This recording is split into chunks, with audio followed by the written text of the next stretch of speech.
l'inconfort. L'inconfort, c'est par exemple parler avec quelqu'un que tu ne connais pas. En fait, ça te met dans des positions qui ne t'arrivent presque jamais. Et quand tu passes ce genre d'étape, ta confiance monte parce que ce sont des choses que t'arrives presque jamais. L'inconfort permet de développer ta confiance. C'est tout simplement ça parce que l'inconfort, ça tue le confort. Oui, le confort tue l'inconfort. Quand tu es dans une position d'inconfort, il y a des choses que tu fais que avant tu ne faisais pas. La deuxième chose, aimer l'inconfort et surtout la peur. Parce que quand on parle d'inconfort, c'est la peur de faire quelque chose. La peur sera avec nous jusqu'à notre mort. La peur sera avec nous.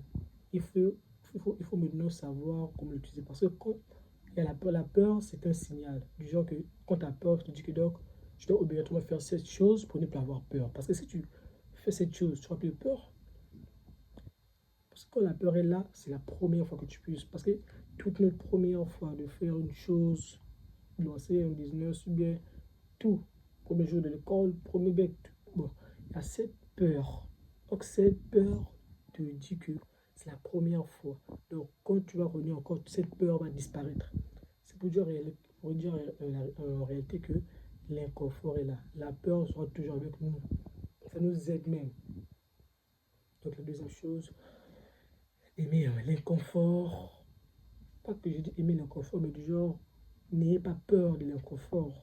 Quoi, quelque chose d'inconfort, il faut savoir surmonter la peur. La dernière chose qui peut vraiment t'aider à développer